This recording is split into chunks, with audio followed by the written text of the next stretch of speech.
I found a ring while cleaning my fiancé's house. I don't know if this is something I should be posting, but I can't tell anyone in real life. Not yet. The names are changed, obviously, so here goes. I'm supposed to get married next month. His name's Ethan, and he's everything I thought I wanted. Calm, funny, steady. The kind of man who actually listens when you talk, who leaves you notes on the counter when he goes out early. We've been together 3 years, engaged for 1. I thought I knew him inside and out. But last weekend, something happened. Something I can't unsee. We were at his parents' old house, the one he grew up in. It's been empty for years, but he's fixing it up so we can maybe live there someday. It's got that cozy, stuck-in-the-past vibe. Dusty furniture, family photos, the smell of cedar and old carpet. Ethan had gone out to get lunch, and I decided to surprise him by cleaning one of the upstairs rooms. The junk room, he calls it. Boxes, faded curtains, the kind of place you keep stuff you don't want to deal with.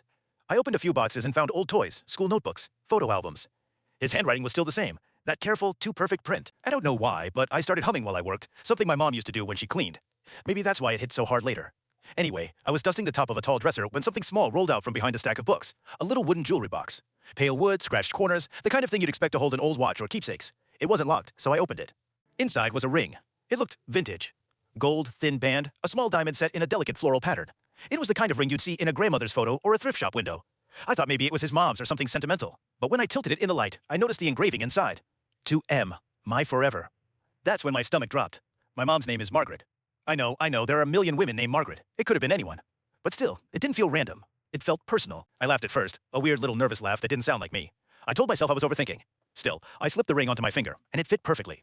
That part shouldn't have meant anything, but it did. It felt like the universe was trying to say something I didn't want to hear. When Ethan came back with sandwiches, I showed him the ring. He froze for a split second, blinked, then smiled too quickly. Oh, that old thing? Probably one of my mom's friend's rings. They stored a bunch of random stuff here years ago. He took it from me gently and put it back in the box, closed the lid and said, "We should get rid of this old junk anyway." But his voice was tight. After that, the air in the room changed. I could feel him watching me, waiting to see if I believed him. I nodded, smiled, played it cool. But that night, I couldn't stop thinking about it. My mom never talked about old boyfriends, never even hinted at a big heartbreak. Just said she wasn't the marrying type. I'd always assumed she meant she hadn't found the right guy. The next morning, when Ethan went to Home Depot, I went back upstairs. I found the jewelry box again, and I looked through the old photo albums next to it. That's when I saw it. A picture of Ethan, maybe 10 years old, sitting on a porch swing. He was smiling at someone behind the camera. And next to him, sitting sideways, was a woman with long, dark hair in a messy ponytail. Her face was turned just enough for me to see the outline of her jaw, her smile. My mother.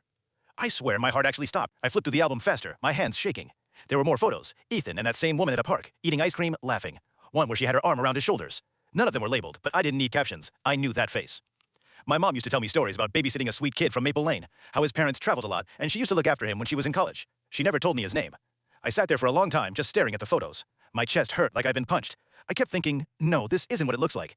When Ethan came home, I didn't say anything. I couldn't. How do you even bring that up? Hey, remember that ring I found? Pretty sure it belonged to my mom, your ex-babysitter. Watch the full video on the channel below.